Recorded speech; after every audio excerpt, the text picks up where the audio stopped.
Thank you, Stephen. Welcome to the last talk of this long talk session. I'm Suxing, and I'm from University of Arizona. And today I'm going to talk about the side project I developed just out of interest. Later, how it becomes so interesting. And special thanks to give to my mentor, Alexander, who gave this software a very short and easy to remember name, SMART. In here, you already see the input image of the Arabidopsis, and on the other side, you will see the output of one of the result of SMART. What does the result mean? Let's find out. And from computer science, I'm in the computer science part, but I have been working in the plant science for several years, and I have learned many cool facts. One of the cool facts was plants was able to sustain and feed themselves through the famous photosynthesis process. During the photosynthesis process, at the same time, they can reduce the actual CO2 in the air and bring them to the root, to the soil. And in here, in the photosynthesis process, the plant shows the color. Most of the plants show the green color. Why the plants show the green color? Because in the sunlight, there are many wavelengths. When it hit the surface of the plant, most of them was absorbed by the chlorophyll. This has done for a long time, but the research can confirm that, and only yellow and greenish was reflected by the surface. In here, this question was pretty old, but for me, I've been thinking from computer science part, I have noticed the black color was the most efficient one to absorb all the wavelengths. Why plant was not black? This is drawn my attention why the plant color was so important. So I really think about more to how to quantify the plant surface colors. Here I read more studies and excellent papers. Recently there was one paper trying to point out there are some connections between gene and the color part. They are published their result in Nature, and they have been using many sophisticated cameras like RGB camera, hyperspectral camera. They want to capture different waves and quantify the colors, and use the pensive pulse amplitude modulated fluorimeter to capture the chlorophyll content. So I've been thinking, is there some way to just using RGB cameras or get the similar information, or at least get some good estimation? So this comes with question how we analyze the colors, how we quantify the colors. It sounds easy, but when we teach machine or computer to do that, it is not so easy like we thought. It's funny that many people using LEGO images. Here I give you the same examples in here. In these LEGO images, as a human, we can see that there are 4 kinds of different colors, despite the shadows, despite their small round shape, despite the edges. But if we teach the computers, they will plot all the colors, pixel by pixel, into the histogram. Then we can see there are thousands of different colors in this histogram, and we can't tell which one was important, which one was not important, and there's no clue to find out how we quantify the colors. So I introduced a dominant color clustering algorithm. This is a foundation and basic idea of SMART. It will be used as a very basic idea. And in here, we can see that we introduced the machine learning algorithm. In here, we try to use unsupervised machine learning without any human label or interfere to find out the dominant colors in this image. You can see on here, the LEGO images, we plot that or visualize them, all the colors in a 3D RGB space. We can see that there should be some centers, some clusters grouped together.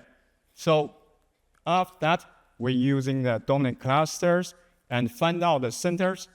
In the meantime, we also record the center values of all the clusters in this group. On the right side, you will see the LEGO images coming from the original one, go to the dominant color one. This is the simplified version of the color quantification. This is the whole process of dominant colors, and this is the basis of the SMART.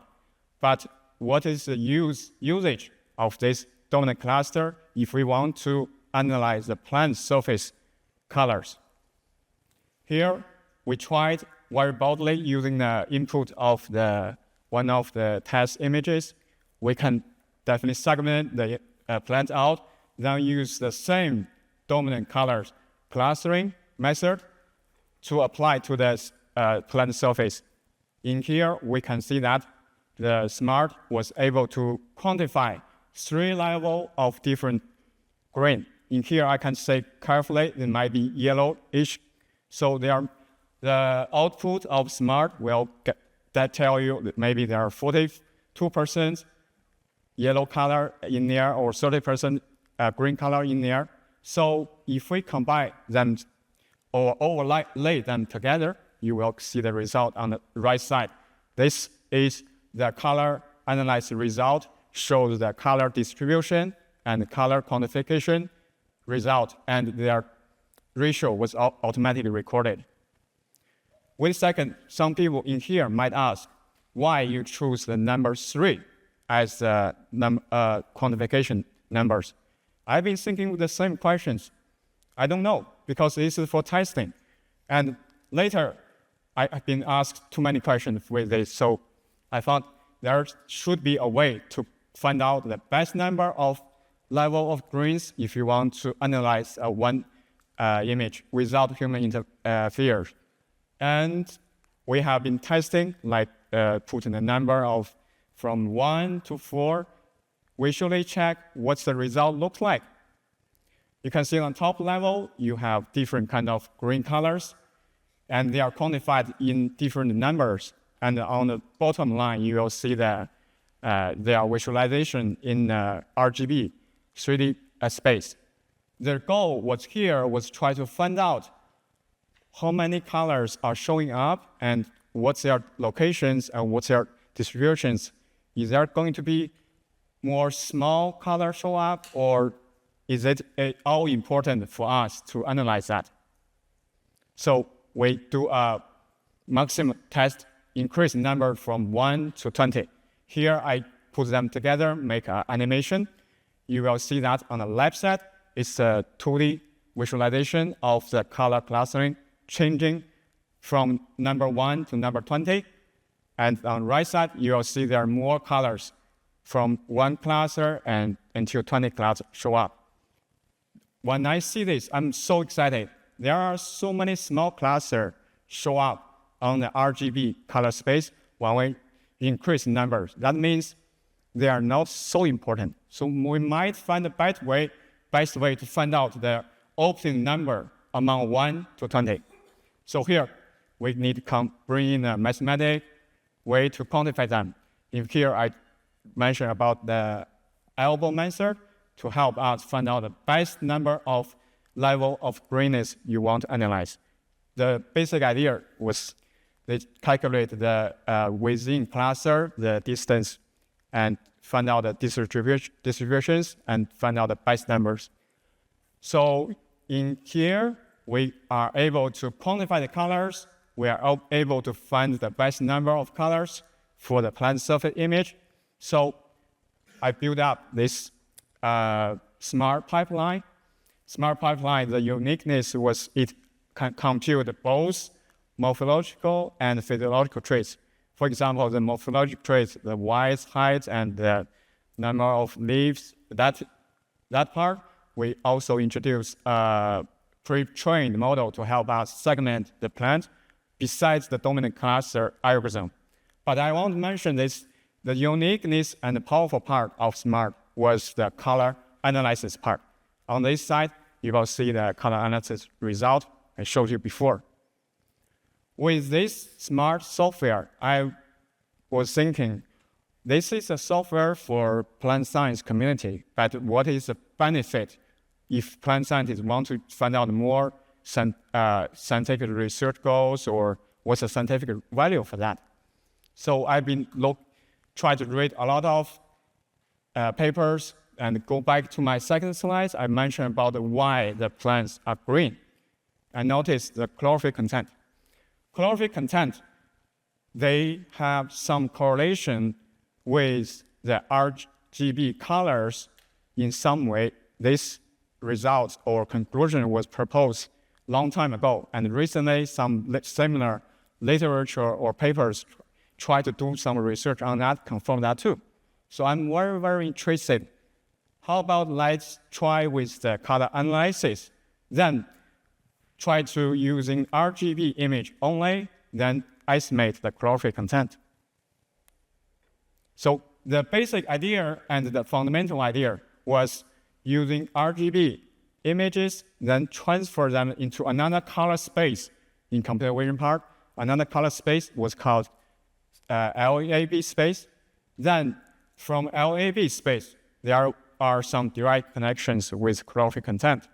Why? Because if we look at on the right side, you will see that the RGB channels, if we convert them to LAB channels, L channels represent the brightness of the whole image, and A channels represent red to green, and B channels represent yellow to blue. So did I mention about the reflection in the beginning? Most of the green and yellow was reflected by the chlorophyll. And then, very, very interesting, LAB space, AB space captured the reflection part. So there some color information was encoded in RGB space, but if we transfer them into LAB space, this will be a big interesting thing in here. So we did some initial tests for compare with the commercialized devices to measure the chlorophyll content. On the left side, you will see this is a result from the palm chlorophyll flow meter, and the three circles, they represent where they measure the area and the related numbers indicating the readings. On the right side, you will see the color clustering result coming from SMART, and in the middle part, it is transferred from the RGB space into LAB space. For comparison, I put the palm result and the LAB color cluster result together. You can visually compare them. They are similar. That is very good news for us. So we developed the software and pipeline, try to using color analysis result to estimate the chlorophyll content. Thanks to our collaborators, they using the palm device, collect some data, and we try to use the color analysis result to compare with them, get some correlation. This is one of the results I'm going to show you. We did see some very good correlation here.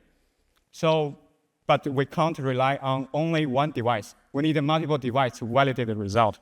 So another collaborators, they are so good, they help us with using another device called photosynthesis Malthus Q. This device, handheld device, to measure the chlorophyll content directly, and we use the SMART to generate color analysis result, compare with their result, get correlation. The result was consistent and good. From here, we are confirmed the SMART has ability to estimate the chlorophyll content by transfer the RGB images into LAB space. So I've been continue thinking, because I learned from the plant scientists, the chlorophyll content has some connection or good correlation with the leaf surface or canopy temperature. Is it possible we still using the same technique or in here about the color analysis to estimate the temperatures of the leaf surface? So I've been digging out so many papers and find out they're supporting. I'm so happy to find out there was a very old paper and a recent paper. They are trying to do the similar things, but their result was limited into some specific plants. So I tried to do the very about the experiment. So we get some data from another collaborator of ours. They use the handheld infrared thermometers to measure the surface temperature of the leaves, and we use the smart to generate the color analysis result compared to them, and we still very interesting. We got good result and good correlation. From here, I would say that the foundation of SMART was the color analysis result and dominant color clustering method, and we are able to monitor the plant growth over time. And now the SMART pipeline was deployed into the high-performance PC and open source, free to use. Well, what you need was register a Cyverse account. And our SMART modules was integrated into our lab, the website called Plant IT. If you are interested, you can register and test it. The speed was very fast, but you need to wait in a long line because high-performance PC was beating. And on the right side, you will see a small tutorial teach you how to upload your own data and click the run to submit your job. And from that, I would like to thank all our collaborators because I learned from this conference at the first day from workshop from the Professor Katie. If you want work fast, you work alone. If you want work far away, we need to work together. So I'm really, really inspired by all our collaborators, and they are from different fields.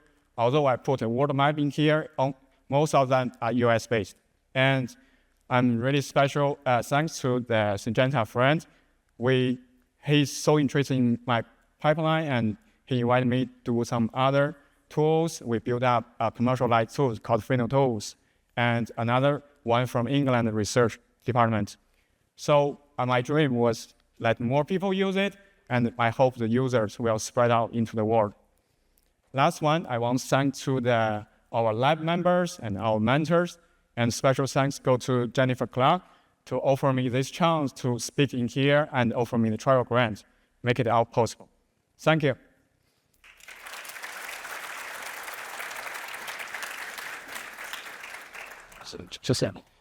Thank you very much for the nice talk, Suxing. Is there any questions for him? Oh, just in the middle, that was fast. Okay, thank you for the great talk. Well, as I also come from the computer science community and I also found the wonders of plants and learning a lot of biology, I really connected with the first part when you talk about photosynthesis. But then I got my first question that was quite fast is, why are you using RGB? Well, then you move to LAB color space, but isn't it more natural to think about using some like hue, saturation, and lighting, because you can put in different dimensions the color, the saturation of the color, and the illumination, so you can forget about the illumination conditions and only do the clustering in the hue space? Can I repeat your question? You are trying to ask me why I need to transfer RGB space into LEB space. Is that right? But why don't you use some other cylindrical coordinates color space like hue, saturation, and value, or hue, saturation, and lighting? Okay. There are many more color space in the computer vision part. LEB space was one of them. You are mentioning maybe HSV space, is that right? Yeah. Each space, color space, has their own uniqueness. But for plant images, I noticed most of plants are green color. We can say that safely they are yellow or purple. But the LAB space, as I mentioned before, A and B space capture the red, green, and yellow to other channels. That is what we are looking for and what we're expecting for. So using this as a cue, it is easy to capture the change of the colors. That is the foundation and basic idea in here. So maybe it would be nice to look, because the hue saturation, you have the color in one coordinate, that is the hue, that you can get all the colors there, and the saturation will say like how much green is that. It can be more or less green. but you can find it like in a big cluster of, is this the color, and then the amount of the color you have. Yes, thank you. That's very good suggestions. I will try to look at that. And yes, thank you. Thank you. So is there any other question? Yes, I had as well a suggestion for the HSV space and maybe nearest neighbors to get the clusters. But the other one is, did you control for illumination using color checker to maybe improve the regression values? Yeah, thank you. That's a very good question. Yesterday, I have listened to one question talking about the illumination change and control the camera has same illumination, capture the same plant images. That is because this color analysis was sensitive to the illumination change. We have come up with two solutions. One, we build up the imaging protocol, try to get the constant illumination environment around the plant.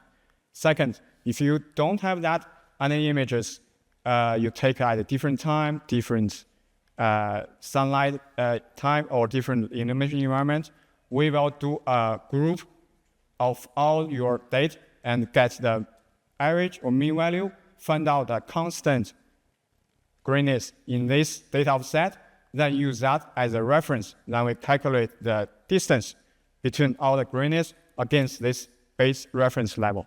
That's the current solution we are trying to use. And that is very good. Good, thank you. Okay, so thank you again for this nice talk, Suxing.